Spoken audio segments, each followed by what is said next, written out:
Si vous recherchez une commune au Bénin qui a de sérieux problèmes de voies d'accès, venez ici à Atiémé dans le département du Mono. Voici l'état de la voie principale qui relie Atiémé à Grand Popo, deux grandes communes de ce département. Les chutes à moto sont une scène habituelle pour les riverains et usagers de cette voie à chaque saison pluvieuse.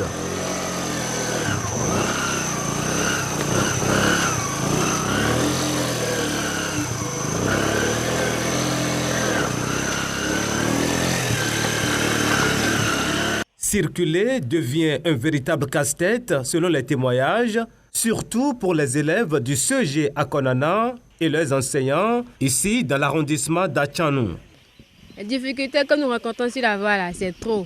Il y a le fleuve Mono qui a débordé jusqu'à traverser notre voie. On n'arrive pas à bien marcher. La voie aussi est gâtée parce qu'il pleut. On ne peut pas même marcher pour venir à l'école, c'est difficile. Le surveillant général de CEG à Konana devant nos caméras est victime d'une chute.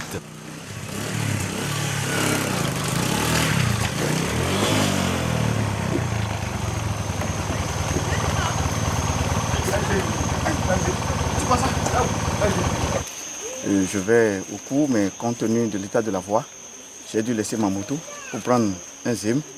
Malheureusement, voilà, à quelques mètres encore, je viens de faire une chute comme vous le constatez.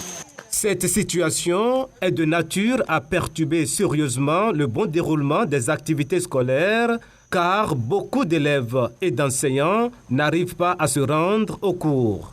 Hier, par exemple, on censait quelques professeurs ont dû faire de longues distances avant d'arriver, à cause de la voie toujours et de la crue qui est actuellement dans le milieu. Donc, pour accéder au milieu, pour accéder au CEG, c'est la dégradation de la voie qui nous cause d'énormes difficultés. D'abord, il y a certains qui doivent quitter à Lonquin, disons à 6 km d'ici, faire la boue là, avant de trouver la grande voie qui mène de Adjaha à Tiémé. Et malheureusement, sur la grande voie encore, ils trouvent plus de difficultés que sur le sentier. CEG à Konana, directement, quand on prononce ce mot, c'est la boue, mais praticabilité de la voie. Parce que c'est vraiment difficile, c'est un calvaire de se rendre dans ce CEG-là en période de pluie et surtout lors de l'inondation. C'est très difficile et franchement, c'est pas la joie. J'ai dû prendre par un raccourci, mais j'ai pris par l'eau quand même. Mais c'était pas la joie. Le raccourci était vraiment glissant. La chaussée était glissante et j'ai dû me laver les pieds à quelques mètres dans une maison et garer ma moto là avant de rejoindre l'école. Et je pense à comment faire pour retourner ce soir parce que je finis à 18h. L'arrondissement d'Atchanou et ses 13 villages sont totalement enclavés à cause de l'impraticabilité de la seule voie qui y mène. Pour entrer dans l'arrondissement, nous avons des infrastructures socio-communautaires comme les CEG, les écoles primaires publiques, privées, les centres de santé. Aujourd'hui, tous les agents de l'État qui doivent venir servir dans ces infrastructures socio-communautaires ont de difficultés. Même à pied, ils ne peuvent pas venir. Par conséquent, si on prend le domaine de la santé, une femme enceinte qui va coucher aujourd'hui vit le calvaire.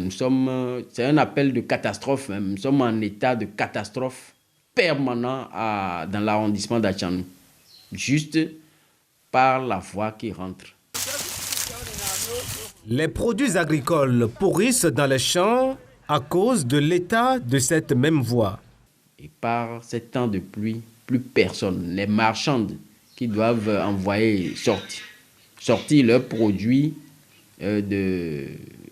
agricoles, le crin-crin en l'occurrence, tout est pourri dans les champs par défaut d'accès dans l'arrondissement. Et la voie Atiémé-Adjaha est la seule voie qui rentre dans l'arrondissement d'Atchanou. Avec les élèves, c'est plus grave. S'il y a pluie, Les enseignants se plaignent comme quoi les enfants viennent à l'école, les cahiers complètement mouillés ou complètement tombés dans la boue. Qu'est-ce qu'il faut faire? Ce qui se passe sur cette voie à Tiémé, à Djaras, est très difficile. Et ces dernières années, quand il pleut, même à pied, tu ne peux pas traverser la voie. Tu ne peux rien faire. Si tu vas pour récolter les fruits, les légumes, tout et tout, tu ne peux pas. Soit les tomates, les produits des champs restent dans les champs et se gâtent et n'arrivent pas sur la voie pour la vente. Donc la communauté est désespérée. Et c'est une voie qui avait de gravier.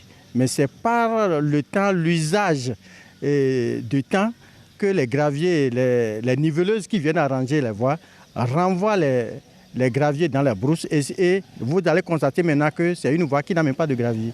C'est une voie qui est devenue une voie argileuse. Si bien que avec une petite pluie, c'est impraticable. C'est dégradé complètement.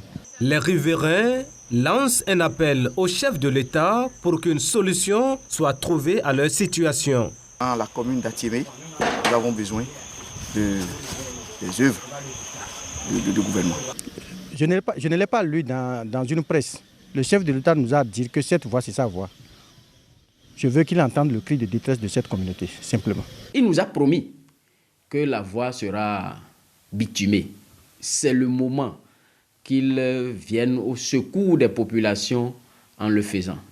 Je souhaite que les autorités puissent trouver des solutions pour notre voie. Sinon, nous sommes les élèves, nous ne pouvons pas suivre les cours. Les professeurs aussi ne peuvent pas venir nous faire cours. On risque de faire une année blanche à cause de la voie, là, si ça continue comme ça. Les populations d'Atiémé, de Grand Popo et les usagers de cette voie, longue d'environ 40 km, espèrent que le gouvernement du président Patrice Talon entendra leurs cris de cœur et soulagera leur peine.